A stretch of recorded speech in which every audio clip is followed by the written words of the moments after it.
Assalamualaikum warahmatullahi wabarakatuh.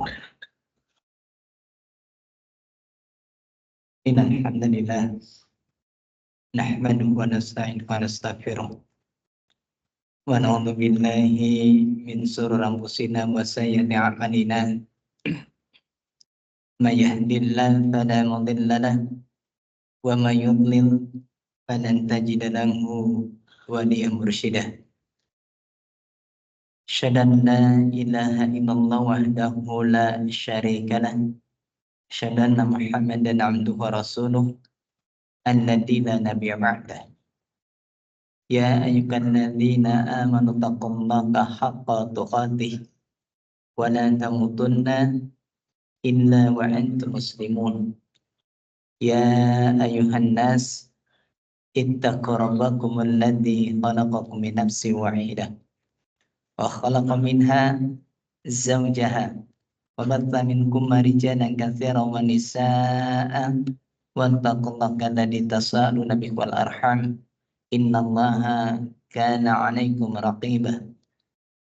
Ya ayyuhalladzina amanu taqullaha wa qulu qawlan sadida yuslih lakum a'malakum wa yaghfir lakum dhunubakum wa may yuti'illah wa rasulahu faqad faza fawzan 'azima. Amma ba'd. Alhamdulillah, kembali kita bisa melanjutkan kajian kita masih membahas tentang al-adabu ma'al walidain, adab terhadap kedua orang tua.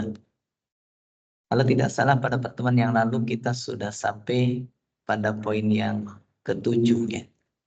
Dari adab yang telah disampaikan, yang pertama bersyukur, berterima kasih kepada kedua orang tua.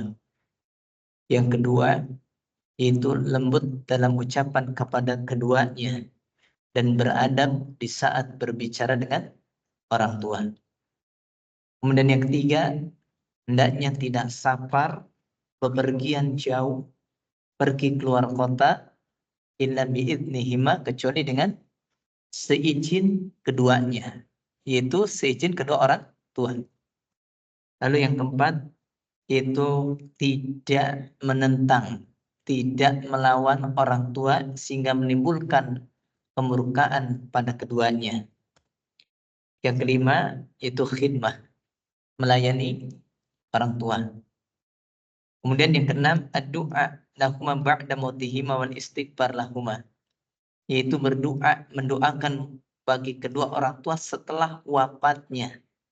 Setelah orang tua kita wafat bukan berarti kemudian kita selesai, enggak.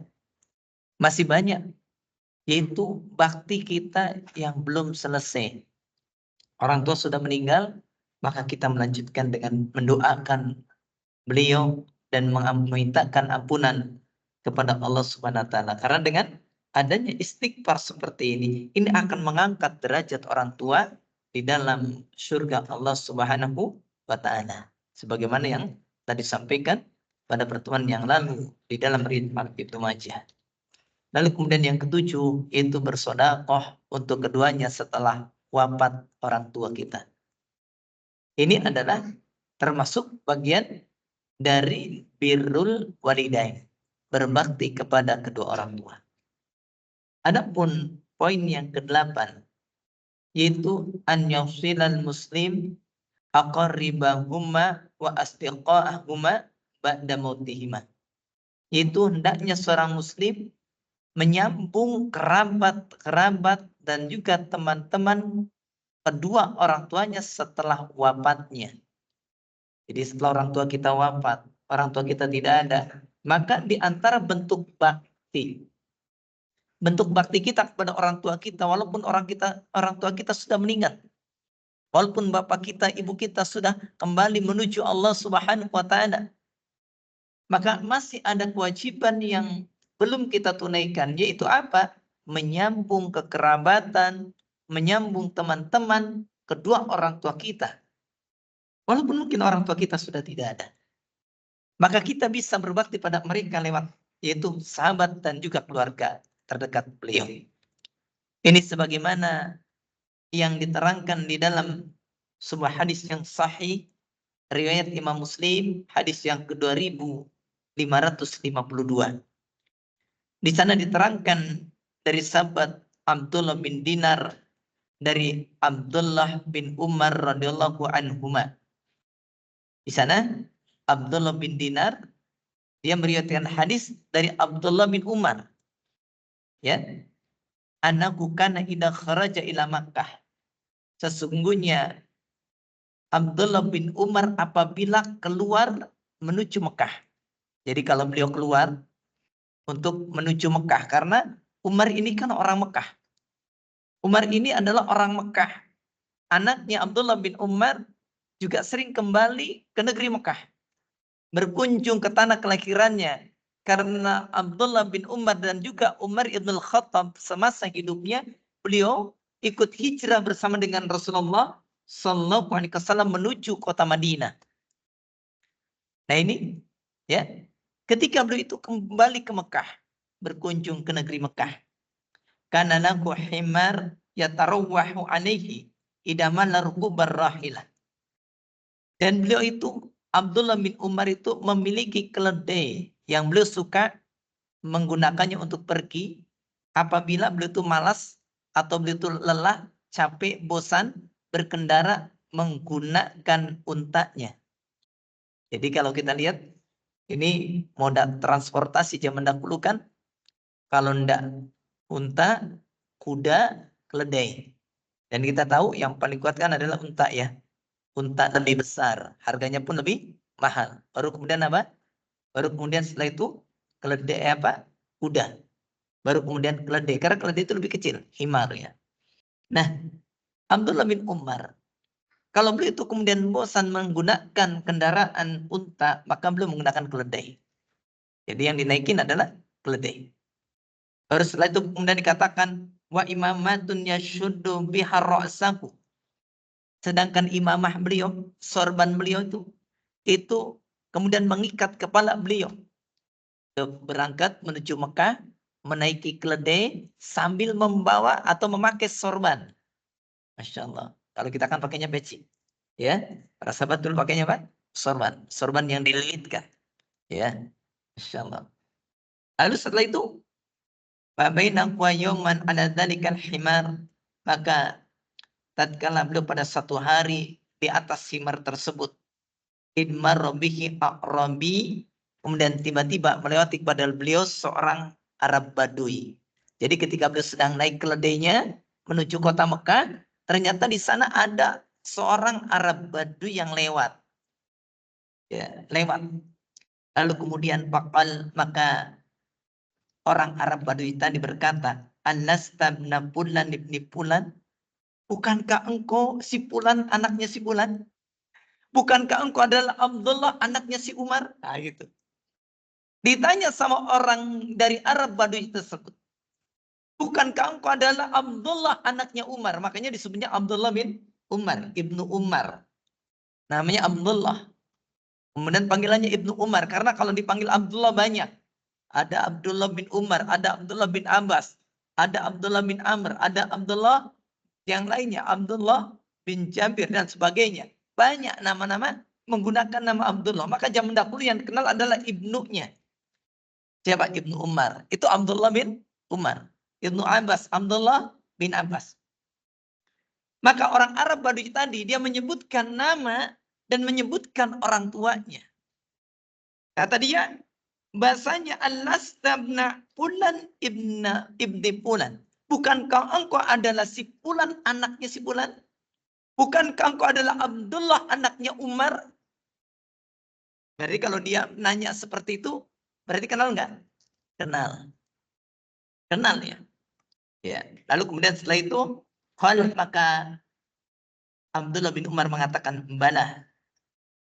Tentu, aku adalah anaknya Umar. Fa'atohul himara. Kemudian Abdullah bin Umar itu memberikan kepada dia keledainya. Keledainya dikasihkan. Sudah sampai Mekah, keledainya dikasihkan. Lalu kemudian Pak Waqal dan kemudian Abdullah bin Umar berkata, irkab hada, kendarailah keledai ini. Wal imamah, dan juga imamah ini.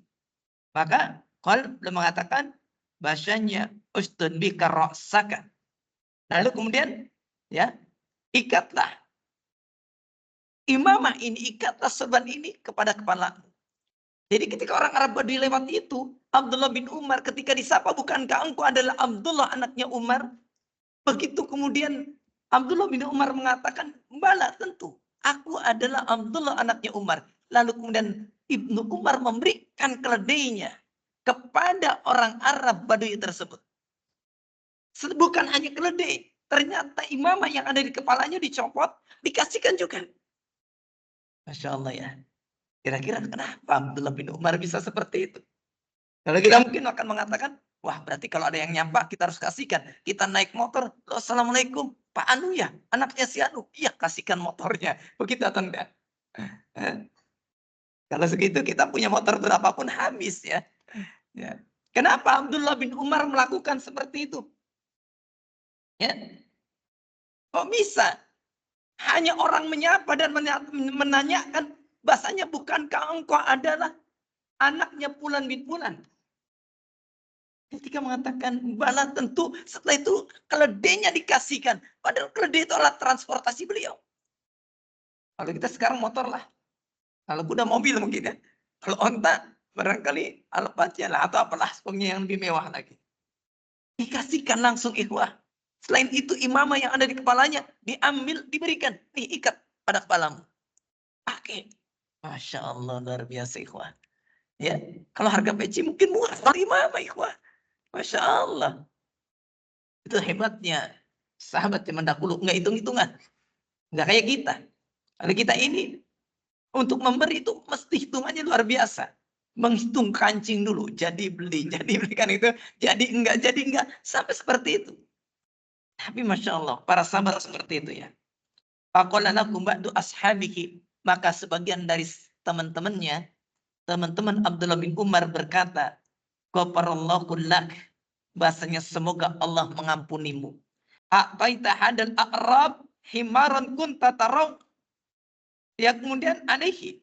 Di sana dikatakan semoga Allah mengampunimu wahai Abdullah bin Umar. A'taita hadal a'rabi, engkau telah memberikan kepada orang Arab Badui ini yaitu himaran, yaitu keledai yang kunta tarawahu alaihi, yang engkau mengendarainya.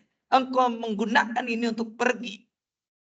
Wa imamah, dan engkau pun memberikan imamah kunta tasyuddu bika ra'saka, yang imamah itu yang kau ikatkan di atas kepalamu, keledainya kau kasihkan, imamanahnya pun kau kasihkan, semoga Allah mengampunimu. Heran, para sahabat itu heran, kok bisa-bisanya loh dikasihkan semuanya. Lalu kemudian maka Abdullah bin Umar berkata, ini sami'tu Rasulullah sallallahu alaihi wasallam yaqul, sungguhnya aku mendengar Rasulullah SAW bersabda. Ini hebatnya sahabat ya. Mendengar hadis, amalkan. Mendengar hadis, amalkan. Kalau kita mendengarkan hadis, catat. Mendengar hadis, ingat. Mendengarkan hadis, nanti diamalkannya. Kenapa? Kalau kita punya kemampuan. Padahal mungkin kemampuannya sudah ada pun kadang kita tidak langsung mengamalkan. Beda hirsnya, semangatnya, antusiasnya. Ketika para sahabat mengamalkan dalil dengan kita yang tidak mengamalkan dalil. Lalu kemudian setelah itu pun maka beliau pun mengatakan kata Rasul sallam, inna min abarul bir silatar rajul ahla wudi abikim ba'da yuwalli. Maka beliau mengatakan sungguhnya di antara bakti yang paling baik adalah seseorang menyambung dari kerabat bapaknya setelah wafatnya. Setelah bapaknya meninggal, setelah bapaknya tidak ada. Ini adalah bakti yang paling bakti. Makanya dikatakan, kata beliau, inna min abaril bir. Di antara bakti yang paling bakti. Bakti paling bagus begitu. Makanya antum kalau punya orang tua meninggal, kemudian ada sahabatnya, ada kerabatnya, datangi mereka. Sambung kekerabatannya. Beliau adalah orang yang disayangi oleh orang tua kita, maka sayangi beliau. Sebagaimana dahulu orang tua kita menyayangi beliau. Lalu kemudian setelah itu pun dikatakan bahasanya, lalu setelah itu wa inna abahu, dan sesungguhnya bapaknya bapaknya orang Arab Badui tersebut, karena sodikon li Umar, itu adalah sahabat dekatnya Umar ibnul Khattab. Sahabat dekatnya bapaknya Ibnu Umar. Ini anaknya. Coba Masya Allah.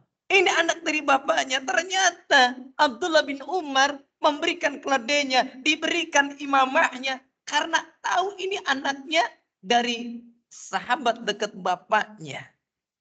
Jadi disambung kekerabatannya, Masya Allah. Ya kalau seperti itu terus enak ya? Enak ikhwan. Kita punya teman. Teman kita ini ternyata bapak kita ini punya teman. Ternyata punya anak. Kita nyambung dengan anaknya juga.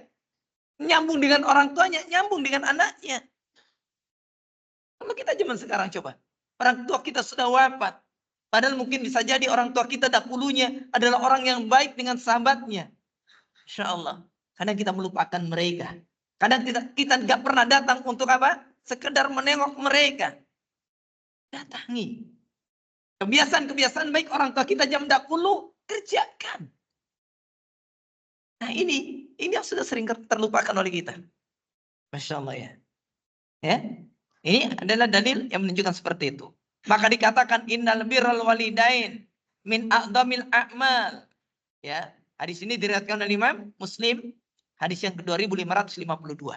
Lalu kemudian dijelaskan, inna birral walidain, sungguhnya berbakti kepada kedua orang tua min a'dhamil a'mal, itu diantara sebesar-besarnya, seagung-agungnya amalan. Allati awsallahu subhanahu wa ta'ala biha wa qarana habil wasiyah bitauhidihi. Yang Allah Subhanahu wa taala telah mewasiatkan untuk berbakti kepada kedua orang tua, dan beliau pun menggandengkan antara bakti kepada orang tua dengan kewajiban mentauhidkan Allah Subhanahu wa taala. Berarti ini kedudukannya tinggi. Kedudukannya tinggi karena disejajarkan, direndengkan dengan yaitu mentauhidkan Allah Subhanahu wa taala. Disertakan setelah mentauhidkan Allah kemudian berbakti kepada kedua orang tua. Wa min jamalil Islam, dan di antara bentuk keindahan Islam an ja'ala hadal bir la yaqtasiru nabuku alaihim faqat. Maka di antara keindahan Islam, Islam menjadikan bakti ini tidak terbatas, manfaatnya hanya bagi keduanya saja.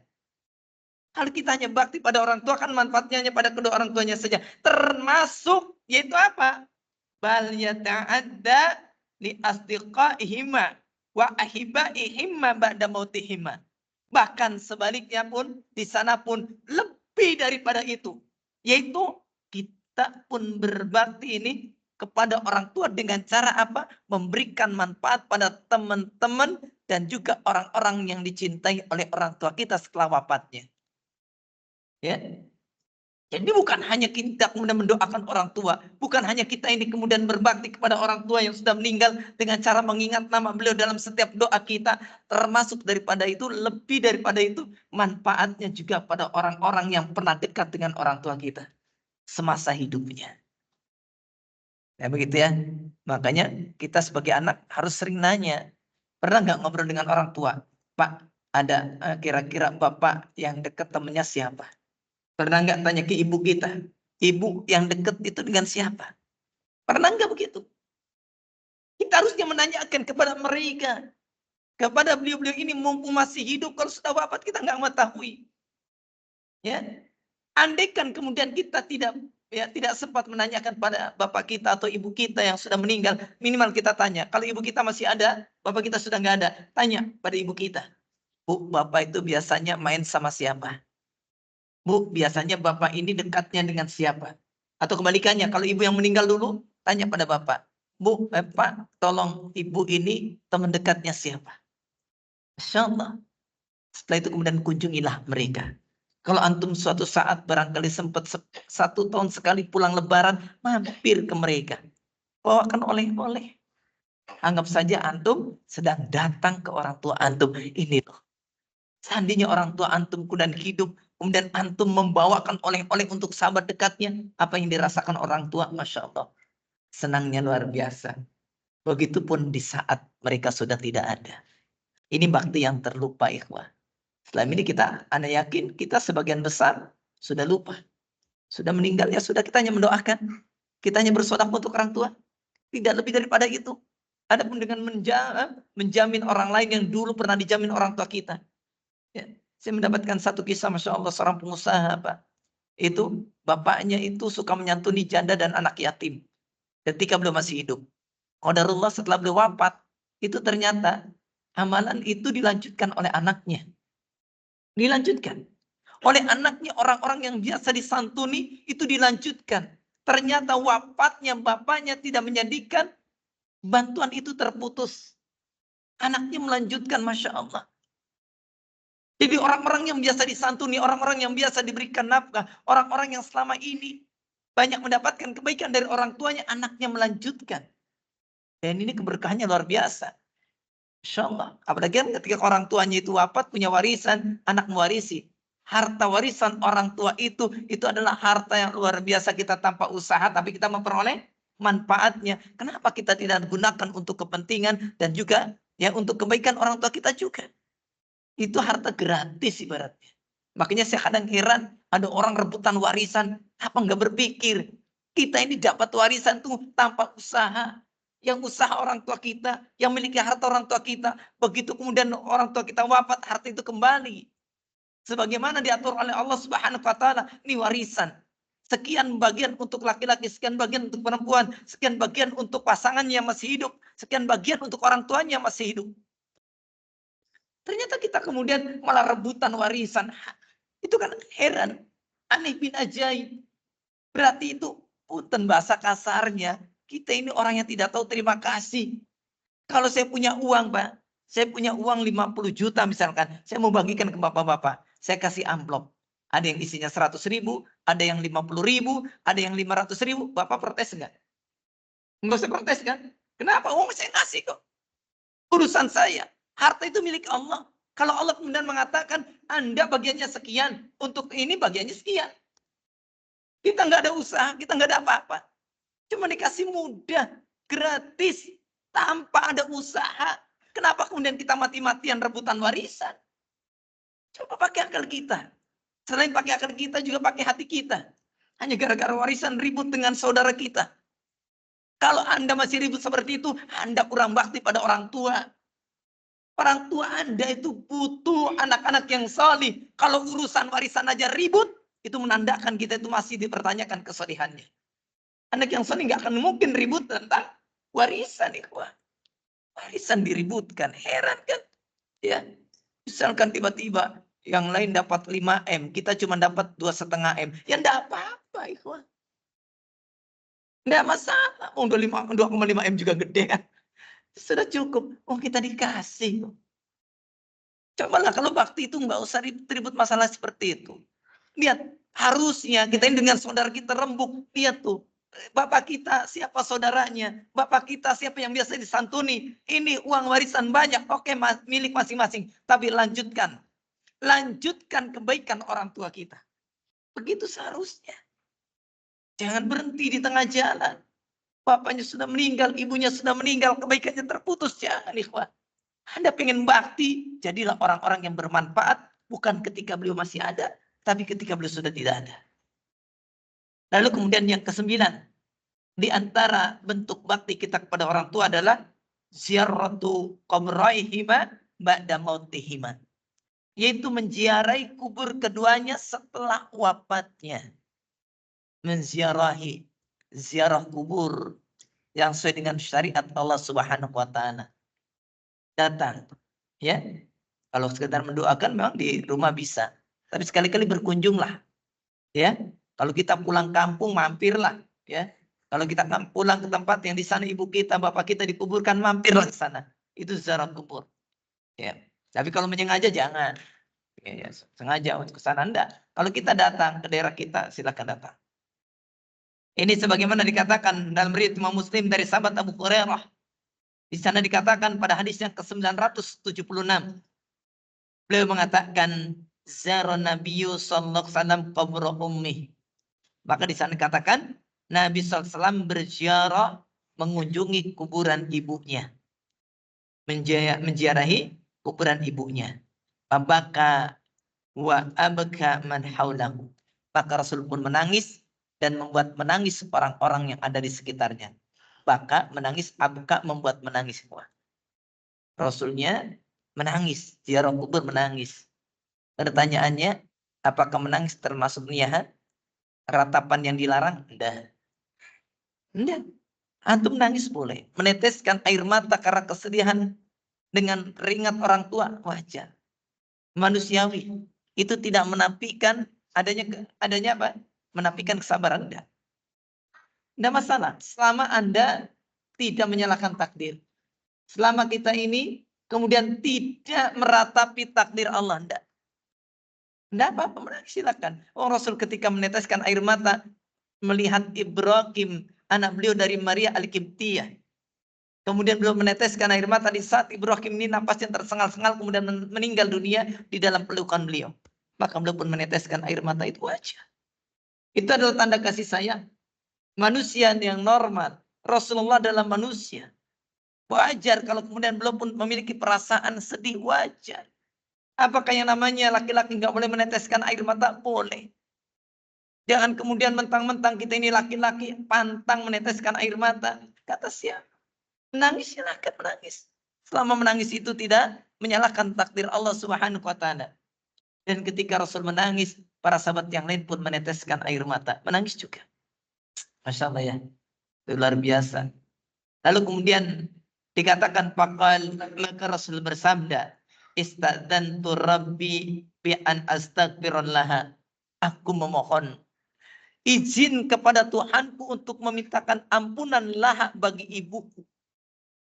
Minta ampunan, minta izin kepada Allah agar memberikan ampunan, memohonkan ampunan kepada ibunya. Lalu kemudian falam yu'dzanli, maka tidak diizinkan bagiku. Rasul minta kepada Allah, mau mohonkan ampunan, ya Allah ampuni ibuku. Ternyata enggak. Ya, enggak diizinkan.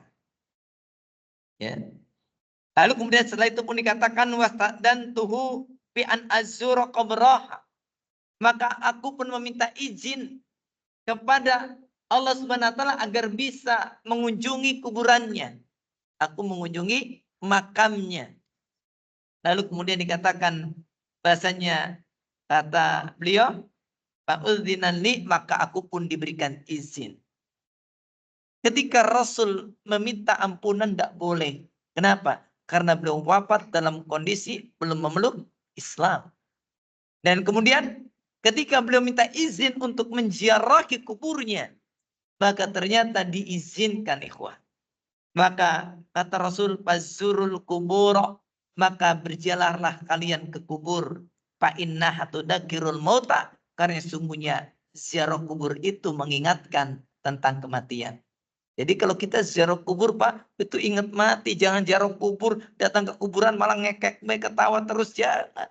Malah kita nggak merasakan adanya, Pak. Ya Allah, hari ini saya datang berziarah ke makam ini, ke kuburan ini, ke komplek pemakaman ini. Mungkin suatu saat saya yang diziarahi. Hari ini kita melihat banyak saudara kita berada di bawah tanah yang sudah kemudian sekarang sudah mengering. Mungkin sudah menjadi tulang belulang. Mungkin suatu saat kita yang akan menjadi seperti mereka. Bukan datang ke kuburan malah banyak ketawa. Yang lebih parah lagi datang ke kuburan hanya untuk nyari tempat untuk gaplean. Ini kan lebih bahaya lagi. Nyari tempat maksiat mana di kuburan. Jangan ikhwan. Ingat kematian, datang ke kubur, ingat kematian, datang ke kubur, ingat kematian. Dan sekarang orang itu banyak yang tidak mengingat kematian. Bahkan mereka banyak yang melanggar hak kubur. Kuburan dijadikan rumah. Kuburan dijadikan tempat tinggal. Jangan ikhwan. Tidak boleh. Ya. Hadis ini diriwayatkan oleh Imam Muslim. Wafil hadis, di dalam hadis ini. An-nahyu anil istighfar liman mata ala ghairi milatil Islam. Maka diterangkan adanya larangan dari beristighfar, memohonkan ampunan liman mata bagi orang yang dia mati ala ghairi milatil Islam, itu di atas lain milah atau agama Islam. Jadi kita mendoakan ya ampunan untuk di luar Islam itu tidak boleh. Babihi dan juga di dalam hadis ini, anna ziyaratul kubur tudakkiru anna ziyaratul kubur tudakkiru bil mauti bil wabil akhirah. Sesungguhnya ziarah kubur itu mengingatkan kita dengan kematian dan mengingatkan kita dengan negeri akhirat. Datang ke kuburan, kita ingat ya Allah. Mungkin kita juga akan menyusul mereka. Datang ke kuburan, kita ingat negeri akhirat. Karena yang namanya innal qabra manzilatun min manazilil akhirah. Yang namanya kubur itu satu tempat di antara tempat-tempat di akhirat. Kita datang ke kubur, kita ingat ya Allah, itu baru tempat pertama, tempat singgah. Ingat, berulang kali saya katakan, kubur itu bukan tempat peristirahatan terakhir. Banyak kesalahan di antara kita ini begitu. Menganggap ya saudara-saudara kita antarkan, teman kita ini di tempat peristirahatan terakhir. Keliru. Kalau dia menganggap kubur itu peristirahatan terakhir, berarti secara tidak langsung dia telah mengingkari yaumul ba'ats, hari kebangkitan. Dia mengkhianati yaumul hasr, dia mengkhianati yaumul hisab, dia mengkhianati ataupun dia tidak mengakui. Yaitu apa? Adanya surga dan neraka. Karena terakhirnya dikubur. Padahal kubur itu hanya satu tempat dari tempat-tempat negeri akhirat. Makanya dalam Qur'annya, hatta zurtumul maqabir. Sampai kalian berkunjung ke alam kubur. Alam kubur itu tempat kunjungan saja. Singgah. Bukan menetap. Sampai kalian masuk ke alam kubur menggunakan kata zara.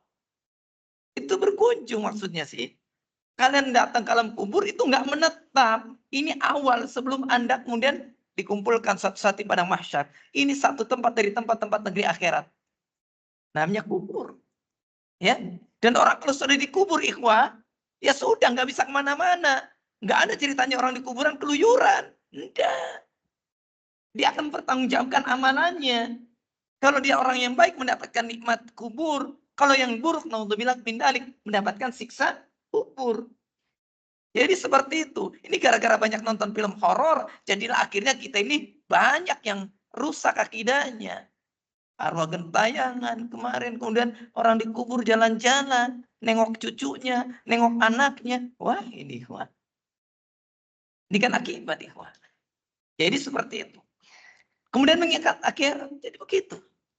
Kemudian wafiki dan di dalam hadis ini pun al-buka inda huduril maqabir wa ziyaratiha. Itu adanya menangis di saat hadir di pekuburan ataupun menziarahi kubur. Silakan menangis agar hati kita menjadi lembut. Kalau kita jarang menangis, Pak, hati kita keras itu. Coba kalau kita ini jarang menangis sekali. Beda dengan orang yang sering menangis.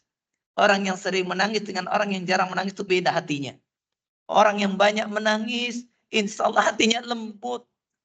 Orang yang banyak menangis, tapi menangisnya bukan menangis di dunia. Ini mau dipecat dari kerjaan, nangis. Ya, susah nyari duit nangis. Tapi ketika ketinggalan sholat nggak pernah nangis. Ketika nggak baca Quran nggak pernah nangis. Heran, ketinggalan. Wah, kena SP sama pimpinannya. Itu sedih. Sampai bilang, Bu, Bapak tadi kena SP2, Bu bentar lagi kalau SP3, Bapak dipecat. Padahal dia sudah berangkat mau kerja, itu dilawan sebelum subuh dia berangkat.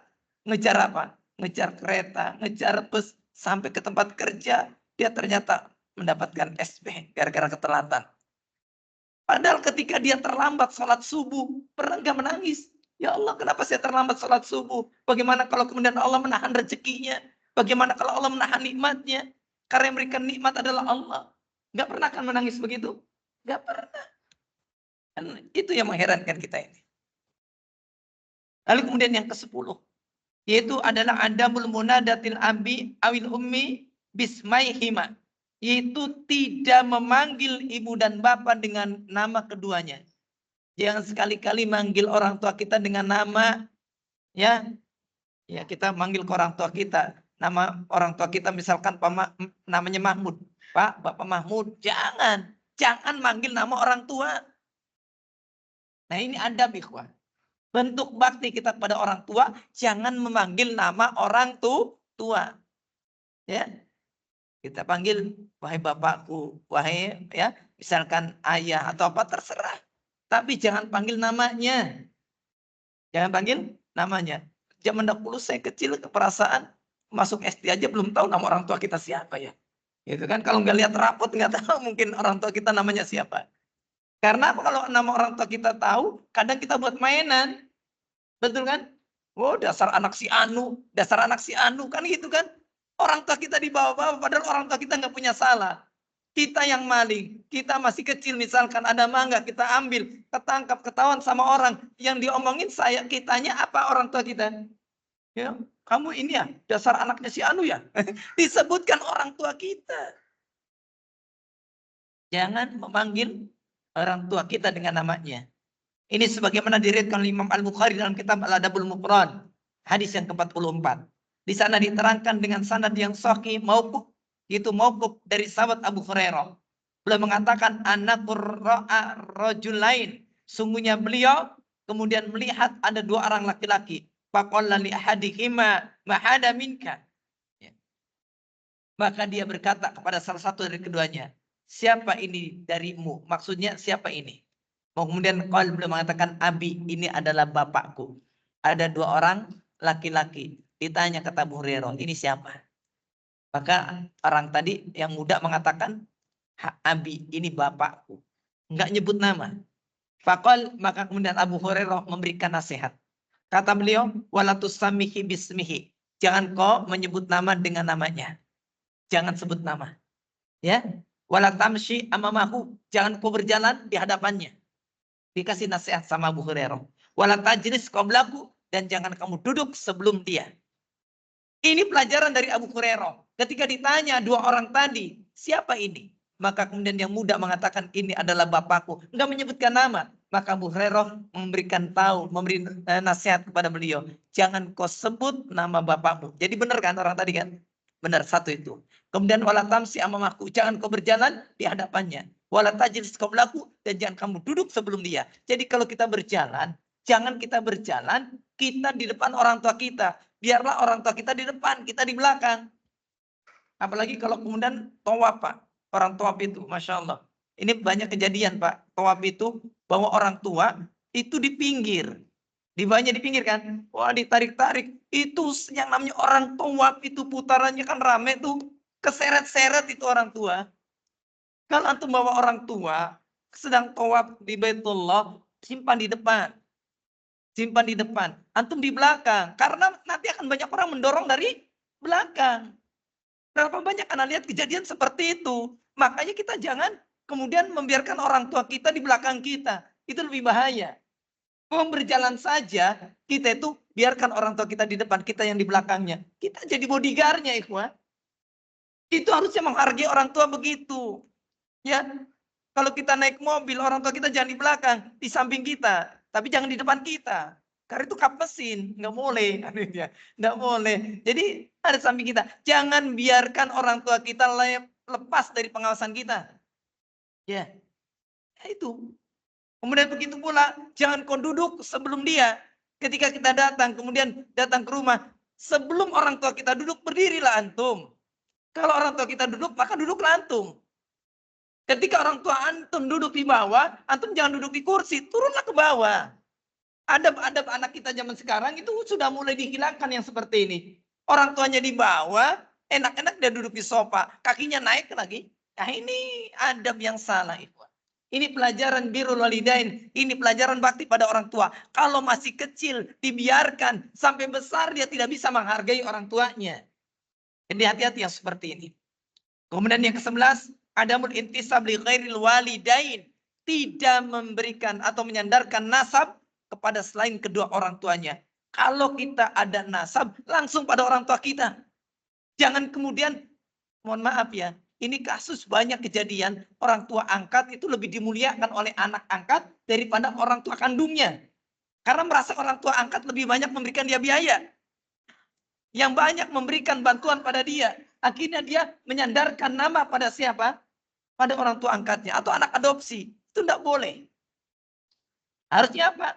Tetap kita ini menyandarkan pada orang tua kita. Walaupun orang tua kita orang desa, orang yang dianggap kurang pendidikan, tidak apa-apa, itu orang tua kita kok. Ini sebagaimana dalam dalam kitab Sahih Bukhari Muslim, hadis Bukhari 4327, Imam Muslim 63. Di sana dari sahabat Sa'ad bin Abi Waqqas beliau mengatakan, sami'tu Nabiyya sallallahu alaihi wasallam, aku mendengar Nabi sallallahu alaihi wasallam mengatakan, manida'a ila ghairi abih, barang siapa yang mengaku-ngaku selain bapaknya, ngaku-ngaku selain bapaknya, wa ya'lamu annahu ghairu abih, sedangkan dia mengetahui bahasanya dia bukan bapaknya, maka fal jannatu alaihi haramun, maka surga bagi dia itu haram. Surga bagi dia haram, tidak masuk surga katanya. Ya. Kemudian yang terakhir, yang ke-12, alla yatasabbaba fi syamtihima, yaitu jangan menjadikan sebab caci maki pada keduanya. Bentuk birrul walidain kita nggak boleh jadi penyebab orang tua kita dicaci maki. Jangan itu. Awas, ingat-ingat ini. Kadang ada kelakuan anaknya, yang salah anaknya, yang dicaci maki siapa? Orang tuanya. Makanya kita dari kecil ajarin anak kita, Pak, itu jangan sampai menimbulkan masalah yang ini akhirnya nama kita dicela. Sebagaimana kita pun nggak boleh kemudian menimbulkan masalah yang menjadikan orang tua kita dicela. Jangan. Tidak boleh yang seperti itu. Itu sebagaimana dalam hadis yang terkenal sekali dalam riwayat Imam Bukhari Muslim dari sahabat Abdullah bin Amr. Beliau mengatakan, qala Rasulullah SAW, Rasulullah SAW bersabda, kata Rasul, inna min akbaril kabair. Sungguhnya di antara sebesar-besarnya dosa yang paling besar, an yal'ana rajul walidayhi, yaitu seseorang melaknat kedua orang tuanya. Melaknat kedua orang tuanya. Maka kemudian setelah itu qalu, para sahabat berkata, ya Rasulullah, wa kaifa yal'anu rajulu abawahi. Ya Rasulullah, bagaimana seseorang itu melaknat kedua orang tuanya? Secara logika kan nggak mungkin anak melaknat orang tuanya. Walaupun zaman sekarang banyak kejadian orang tua kemudian dicaci maki, dicela oleh anaknya. Gara-gara apa? Gara-gara lagi makan, orang sudah sepuh makan, setelah itu tumpah. Lalu anaknya merasa orang kaya, orang tua ikut ke rumah dia marah-marah. Oh, dasar orang tua ini dan itu. Nah, ini kesalahan nih, kawan. Gak boleh. Sekaya apapun kita, orang tua kita itu punya hak atas harta kita. Anta wa maluka li abih. Engkau dan hartamu itu milik siapa? Bapakmu. Sekaya apapun kita, orang tua kita punya hak atas harta kita. Ingat itu. Jadi jangan merasa kita lebih kaya dari orang tua kita. Ingat-ingat itu. Jangan merasa kita lebih dibandingkan orang tua kita. Lalu kemudian setelah itu, maka kata Rasul, yasubur rajul ar-rajulah. Seseorang mencela itu orang lain. Wa yasubu abaku, kemudian dia pun mencela bapaknya. Wa yasubu rajulu ummaku, kemudian seorang pun dia mencela ibunya. Wa yasubu ummaku, maka orang itu kembali mencela ibu dia. Kita mencela bapak dia mencela bapak kita. Kita mencela ibu dia mencela ibu kita.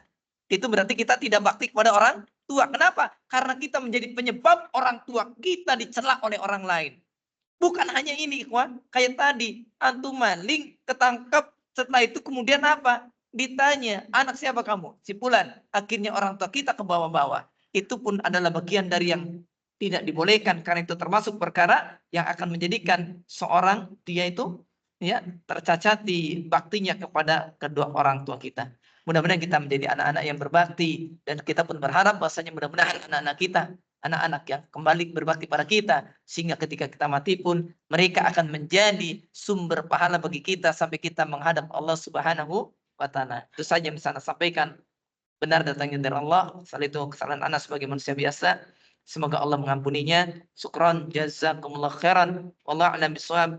Subhanakallahumma bihamdika asyhadu an la ilaha illa anta astaghfiruka wa atubu ilaik. Akhiru da'wana alhamdulillahil alamin. Assalamualaikum warahmatullahi wabarakatuh.